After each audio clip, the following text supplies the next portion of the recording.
عليكم ورحمة الله وبركاته. ازيكم يا حبايبي؟ ان شاء الله باذن الله. انا جبت ورق عنب جميل كده زي ما انتم شايفين. ده ورق عنب حلو جميل كده عشان باذن الله اخزنه. هوريكم طريقه يعني ممكن ما كان محدش بيعملها على اليوتيوب الا انا، هتشوفوها ان شاء الله وهتعجبكم. طبعا انا جبت ورق العنب اهو وهبدا اغسله. والاول ايه قبل ما اغسله انا حاطه ميه سخنه اهي.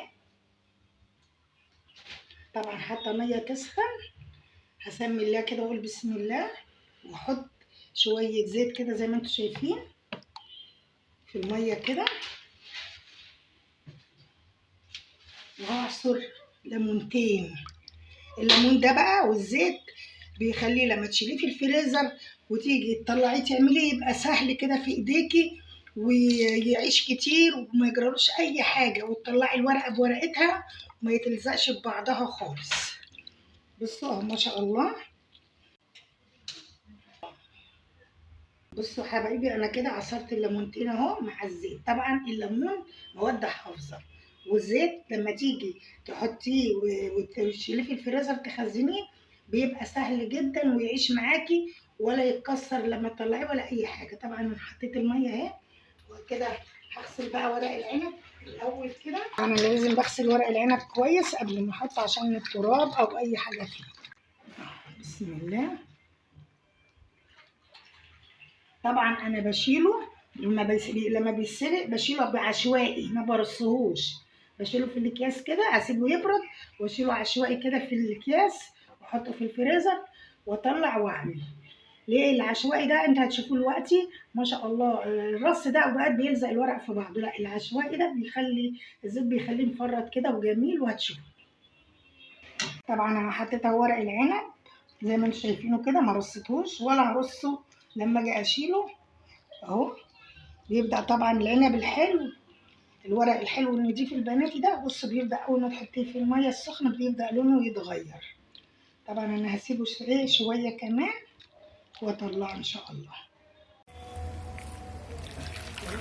بصوا يا جماعة أنا سلقت ورق العنب أهو. طبعا شايفين زي ما انتم شايفين كده الورق بإيه؟ بالعصيان اللي فيه. العصيان دي بتحافظ على الورقة طول ما هو في الفريزر أهو.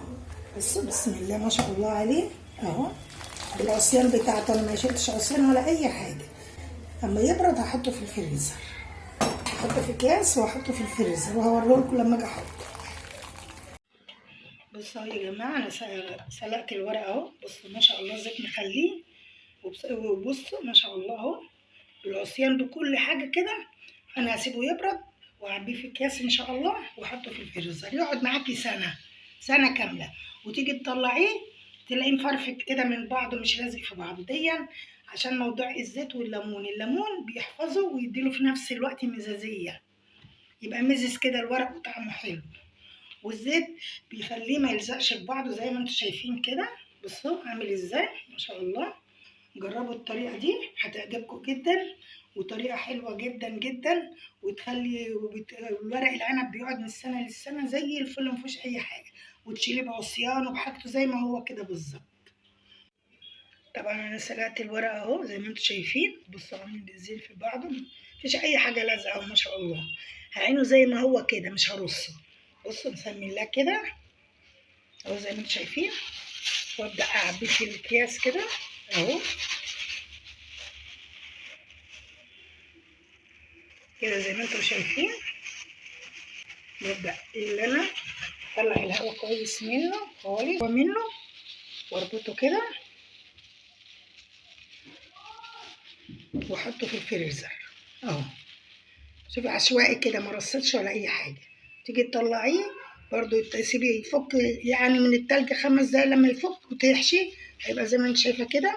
الزيت مخليه سهل جدا اللي انت يطلع من بعضه، والليمون بيديله مزازه وفي نفس الوقت مواد حافظه بتحفظه.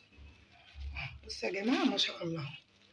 هعمله كله بقى واشيله في الفريزر ان شاء الله. يا جماعه ما تنسوناش في اللايك والاشتراك في القناه عشان يوصلكم مننا احلى جديد. والسلام عليكم ورحمه الله وبركاته.